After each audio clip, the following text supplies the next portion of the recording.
Beyond the gate's spoilers tease that Joey began to notice something shifting behind Bill's composed facade, a strain in his voice, a hesitation in his eyes, and a quiet desperation in his conversations. Bill, once the steady-handed patriarch and devoted husband, had been unraveling since the collapse of his marriage. The divorce from Danny had taken more than just a toll on his heart. It had gutted him financially. With half his assets gone, mounting debts pressing at every corner, and the emotional weight of fatherhood bearing down on him, Bill was increasingly vulnerable. Joey, ever the opportunist, sensed that weakness like a bloodhound catching the scent of prey. Joey didn't strike immediately. That wasn't his style. He understood that to get Bill to cooperate, he had to first dismantle the man's defenses, not through threats or coercion, but through the carefully crafted illusion of camaraderie. He positioned himself as a friend, someone who knew what it felt like to be on the losing end of life, someone who had been through rough patches and found a way out. He began appearing more often in Bill's orbit. A casual drop-in at the mechanic shop, an unexpected visit during Bill's evening jogs, and then, more strategically, invitations to grab a beer after work. Those beer nights started to happen with more regularity. They'd sit in the dimly lit corner of a nearly empty bar, the rain tapping on the windows like a ticking clock, and Joey would listen. He barely spoke, he didn't need to. Bill was practically spilling his guts. About the credit card companies threatening legal action. About the mortgage that was 3 months behind. About the college Danny wanted to go to but which now seemed like a dream light years out of reach. And about the crushing guilt he felt every time his daughter looked at him with silent expectations he couldn't meet. Joey nodded, clinked glasses, empathized with well-timed sighs. Then, on one such stormy night, when Bill had had one drink too many and let his guard fall completely, Joey leaned in. His voice was low, almost conspiratorial. "There's another way to fix all this. No more banks breathing down your neck. No more sleepless nights." Bill squinted. "What are you talking about?" "It's not what you think," Joey said quickly, playing the part of the reluctant confessor. "It's not even illegal. Not really. Think of it as alternative finance. Something most people wouldn't understand. But it works." Joey began to sketch the outline of the operation, vague enough to not trigger alarms, but tantalizingly detailed. He mentioned Vanessa McBride not by name at first, only as a contact with international access who facilitated asset relocations for clients who wanted privacy, discretion, and speed. When Bill raised an eyebrow, Joey leaned in and finally dropped her name with a tone of reverence. "She's brilliant. Works with private bankers who know how to move things under the radar. Clients include wealthy divorcees trying to shield assets from lawsuits, corporate execs dodging tax traps. It's cleaner than it sounds. All you'd be doing is lending your name. A clean record. Nothing more. No paper trail, no signatures beyond what any other bank would need." Bill was silent. His fingers tightened around the glass. "So what? I open an account? What if they trace it back to me?" "They won't." "They can't," Joey reassured him. "That's what Vanessa's good at. You're the smoke, not the fire." The proposal lingered in the air like cigarette smoke. Bill didn't say yes, but he didn't say no either. Joey took that as a win. He knew that seeds of temptation once planted would sprout in the darkest corners of a man's conscience. All Bill needed now was a little more pressure, the right crisis, to make the offer irresistible. Joey returned to Vanessa that night and gave her the update. She listened without emotion, twirling a wine glass in her hand, eyes fixed on the fireplace in her penthouse loft. Her voice was cool and surgical. "We need to accelerate the breakdown. Make him desperate enough to leap. I'll orchestrate the next step." True to her word, within days, a series of financial hits began to batter Bill's already fragile stability. A collection agency, which Bill had been negotiating with for months, suddenly backed out of the deal and demanded full payment. His employer announced mandatory reductions in hours, citing budget cuts. Danny's school emailed a reminder of upcoming tuition deadlines, and his car, the only thing keeping his job afloat, broke down with a $2,000 repair estimate. The dominoes were falling fast, and Bill was standing in the middle. And then Joey showed up again. Not as a savior. Not as a seller. As a friend. "I heard what happened with the job." "I'm sorry, man." Bill didn't say anything. His face was pale. His eyes sunken. "You don't have to say yes. I just wanted you to know the door's still open. You can walk through whenever you want. No judgment." Bill looked at him, as if trying to determine if there was a catch. If the world could be this cruel, could Joey really be this generous? "Do I meet her? This Vanessa?" Joey smiled faintly. "You will. When the time's right. First, you need to prove you're in. All the way." That night, Bill sat alone in his apartment, the notice of foreclosure on the kitchen table, Danny's drawings taped to the fridge, and his phone buzzing with one more Bill reminder. He looked at his reflection in the window, a man unraveling, cornered, and desperate. The good man inside him screamed to find another way. But the world wasn't built for good men. And Bill, for all his struggles, still loved his daughter too much to let her future collapse with his. The next morning, he called Joey. "I'm in." Joey didn't gloat. He didn't cheer. He just said, "Smart choice." What followed was a meticulous grooming process. Vanessa didn't deal directly yet. Instead, Bill received a call from a man with a clipped British accent, identifying himself only as Elliot. Elliot guided him through the motions, a new bank account in Luxembourg, wire transfer protocols, and how to set up dummy invoices that looked legitimate enough for any cursory tax review. Bill was in deeper than he realized. At first, it was smooth. The money flowed. His debts began disappearing. Danny got a new laptop. The fridge was always full. He walked differently, like a man who had finally taken control of his fate. Joey was around less often now. His job was done. But Vanessa was watching. Through proxies. Through the numbers. Through subtle signs of compliance. Then came the test. One of the accounts was flagged for potential audit by a third-party financial institution. It wasn't serious yet, but Vanessa viewed it as a breach. Joey met with Bill in a secluded parking lot, handing him a burner phone. "She wants to speak to you." Directly. Bill answered and, for the first time, heard Vanessa's voice, low, velvet, and commanding. "You've done well, Mr. Carter. But this is the part where you show me what you're truly capable of. There's a transaction coming. Larger than before. It will draw attention. I need you to be calm. Invisible." "Perfect." Bill hesitated. "How big are we talking?" $7 million. "Don't worry. None of it stays with you. You're just the ghost it passes through. But if you slip, well, let's not think about that." As the line went dead, Bill stared at the phone. $7 million. A figure that could change lives or destroy them. His hands trembled. He didn't know that Danny, who had always been more observant than he realized, had started to notice the changes. The new clothes.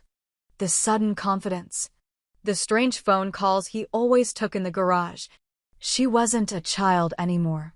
And she wasn't about to let her father become someone she no longer recognized. She began digging.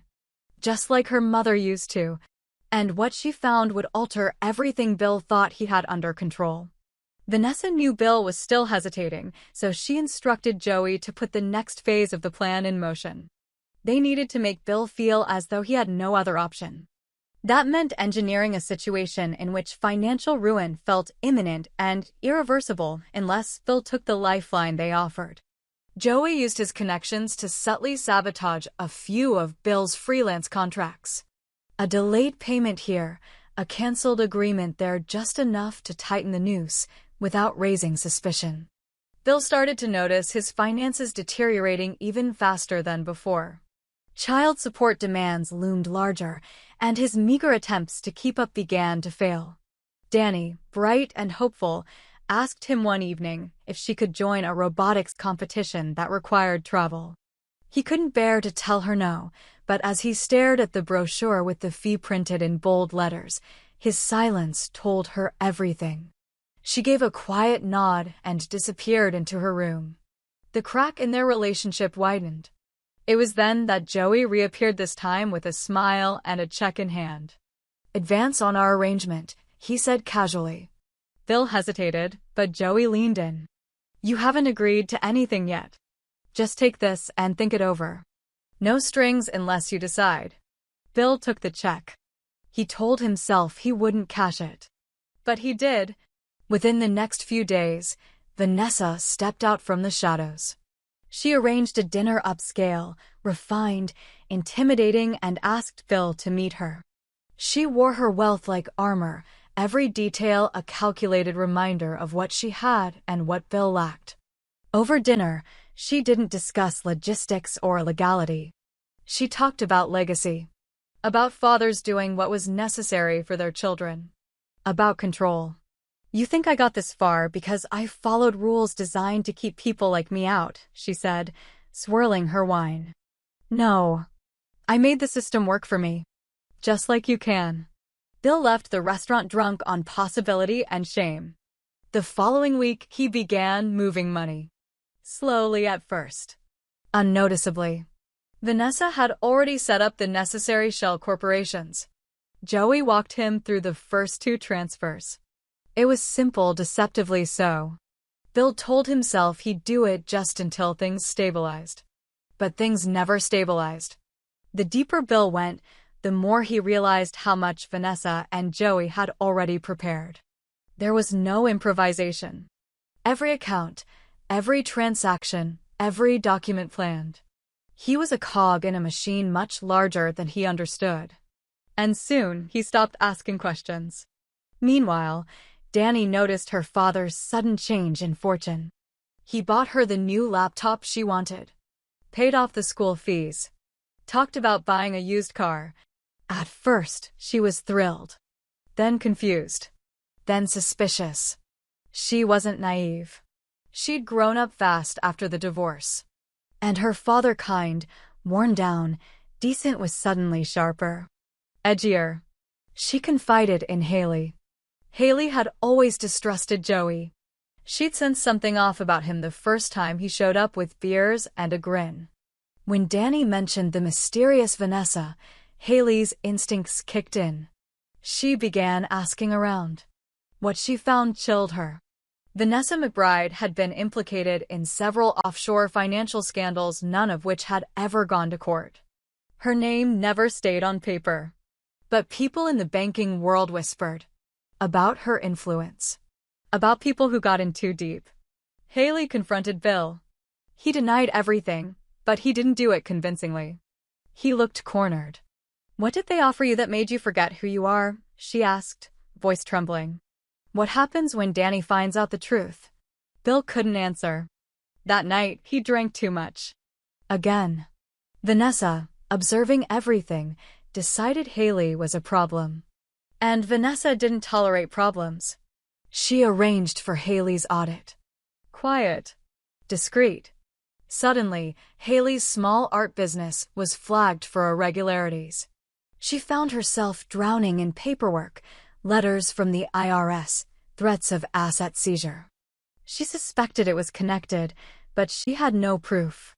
That's when she turned to Danny. Together, they started watching Joey. Taking notes. Photographing meetings. Recording conversations where they could. Danny created a spreadsheet, cataloging her father's new income and estimated expenses. They began to build a case not for law enforcement, which Vanessa might control, but for the press. Vanessa got wind of their digging. She told Joey to end it. Joey protested. "They're just women. They don't have anything." Vanessa's stare was icier than usual. Everyone starts with nothing. Until they don't. Handle it. Joey invited Bill to a remote cabin under the pretense of a celebratory weekend. A new client. A big payoff. But it was a trap. Joey planned to frame Bill for embezzlement, pin the dirty accounts on him, and erase the trail. Vanessa had already begun the paperwork. But Danny intercepted a message. A coded email Joey sent from her father's account. It was subtle, but she was tech-savvy enough to see it. She hacked into the shared calendar, decrypted the file, and realized what was going to happen. She and Haley drove up to the cabin. The storm hit as they arrived. Inside, Bill and Joey were arguing. Bill had sensed something was wrong. Joey's charm was gone.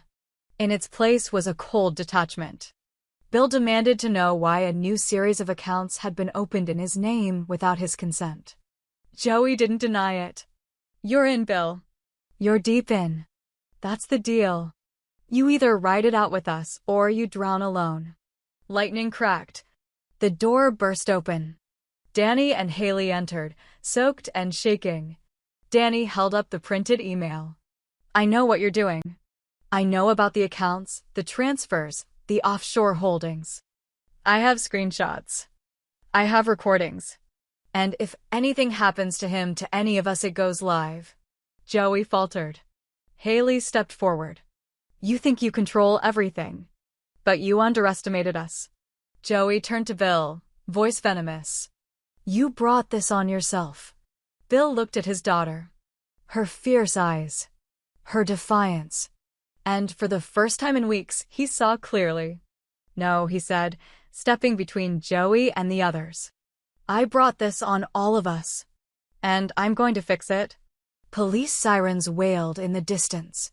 Vanessa's network had finally attracted too much attention. A junior banker in Zurich had flagged a suspicious transaction and filed a report. Interpol had taken notice. And now, with Danny's compiled evidence, authorities had what they needed to move. As the sirens grew louder, Joey ran. Bill stayed. He turned himself in. Told everything. Names. Dates. Amounts. Vanessa disappeared. No trace. No witnesses. But her empire began to crack.